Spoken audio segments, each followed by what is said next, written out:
Let's go over the new artifact perks, what they do, and what auto rifles are best for them. There's some really cool things that you can do and some cool tricks you can do. There's some workarounds. First, Overload Auto, self-explanatory, gives another option aside from a hand cannon. Charged Up, the charged up mods cost 1 energy now, that's really good. But then we have Sustained Fire, our first auto rifle perk. Continuously damaging combatants with an auto rifle grants you damage resistance. And when I tested it, it takes 10 auto rifle bullets. Any RPM, 600 RPM, 720, 360, whatever auto rifle it was, it took 10 bullets. After 10 bullets, you get Resist 3 for 6 seconds. And in PvE, that's 40% damage resist. And of course, you can add in things like Frost Armor just by using an auto rifle. But here's the deal with this perk. If you have a large magazine, like Necrochasm has a 50 round mag, the first 10 is going to get you ×3 resist. Then about 27 or so bullets later, 30 bullets, you can reproc it again. But note here, you're only going to get this perk to proc on beefier targets, larger red bars, orange bars, bosses. You need sustained damage, right? You need at least 10 bullets sustained. But there's a small workaround here. Like if you need the resist, you can shoot your 10 bullets, reload, shoot another 10, and it's going to refresh that resist timer. It's there and it should be utilized. You land damage, reload, land, reload. It's always going to be up. And as I said, you add in Frost Armor, you add in Woven Mail. And it doesn't matter which auto rifle you're using, as long as it's 10 bullets, you can reload and keep the stack up. Next, Targeting Reloader. There's a simple way to explain this and a long drawn out one. I'm going to keep it simple. While you have an auto rifle equipped, damaging combatants reloads your equipped weapon and temporarily increases damage. So it isn't temporarily, like it's up indefinitely. And you get bonus progress when dealing final blows while surrounded. Let's first talk about the damage. This artifact perk stacks to 5 times, and it keeps refreshing. I have a regular Kvasov here. The base damage is 2,552. Then we have times 1, 2, 3, 4, 5.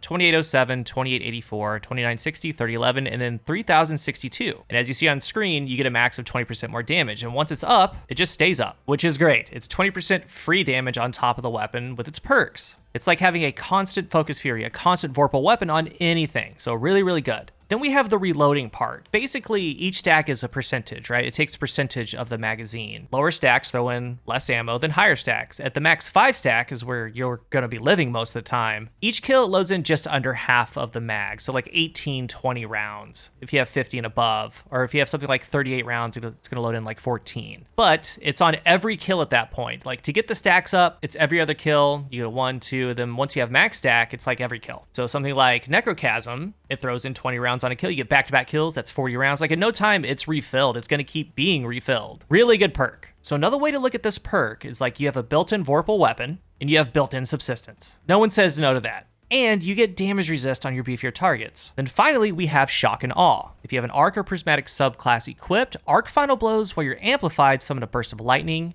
and it damages and jolts targets. This isn't just for auto rifles. Like there's a whole suite of weapons that it benefits. Like you can be amplified, land a Cloud Strike shot. That's even more damage, another source of lightning, and then you're jolting everything around it. But since I have you here, by far, the most useful is Indebted Kindness. If you never got a Volt Shot one, now's your time to shine. Mine's Loose Change Deconstruct. It does fine. But remember, on the Arc subclass, we have Spark of Beacons. While your amplified Arc special weapons, which this rocket sidearm is, the final blows create a blinding explosion.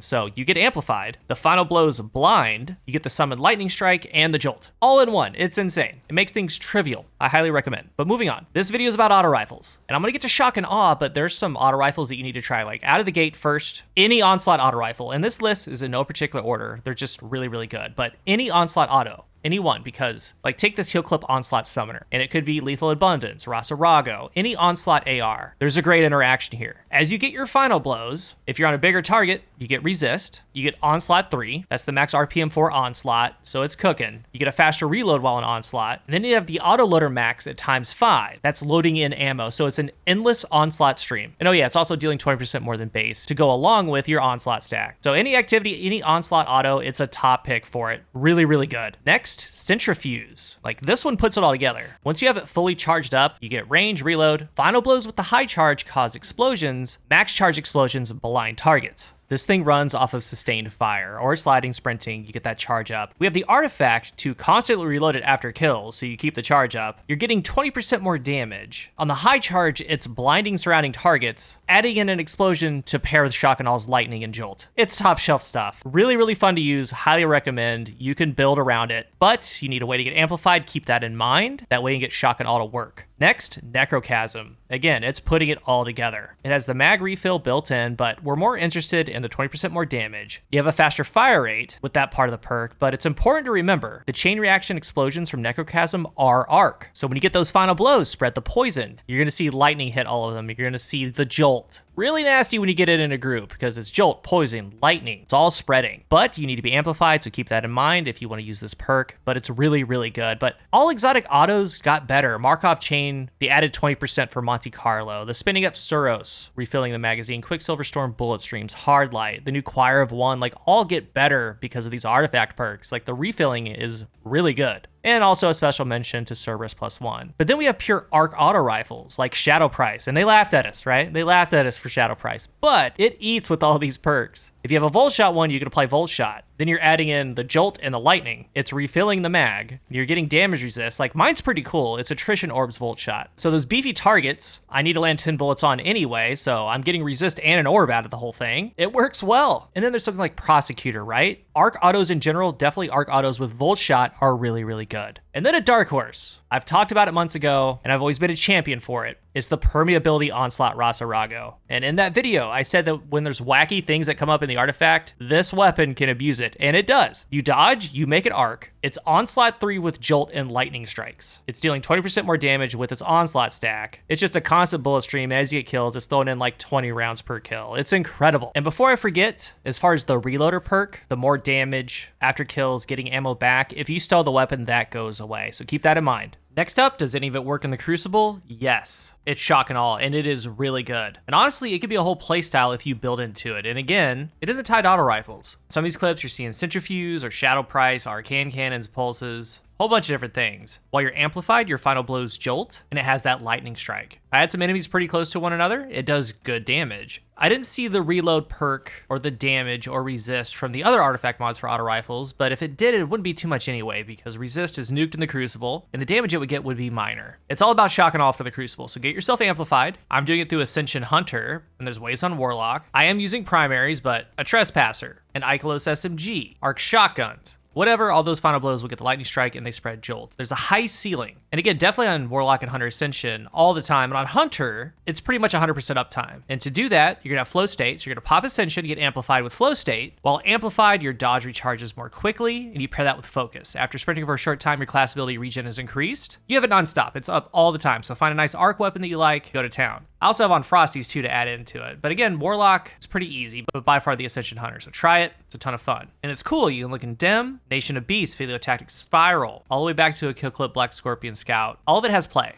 And one last thing I wanted to bring up, Trinity Ghoul with Shock and All in PvE is going to be very, very good. There's a lot of builds you can make and vibe with. Also so good, but you have to utilize Amplified. You have to build around it. So Buildcraft, try as many weapons as you can. And honestly, pound for pound, this is one of the best artifact rows we've seen. ARs in general are okay in the first place, but this row of artifact perks, strand builds for Unravel for Rufus or Old Sterling, incandescent autos like Summoner, add in Solar Fulmination, just steady streams of bullets, you get ignitions. Go have some fun with it, it's very good. And I wanted to make this video so you can understand what's going on with these, utilize them to their top potential, little tricks, little workarounds, some of the best weapons. Very fun end of season. If you're new here, remember to hit the subscribe button, and if you are subscribed, thank you so much for your support. Let's talk about the new artifact row. Anything that you want to add in for players to try, tell us about it. Thank you for watching, and until the next one, I am CoolGuy.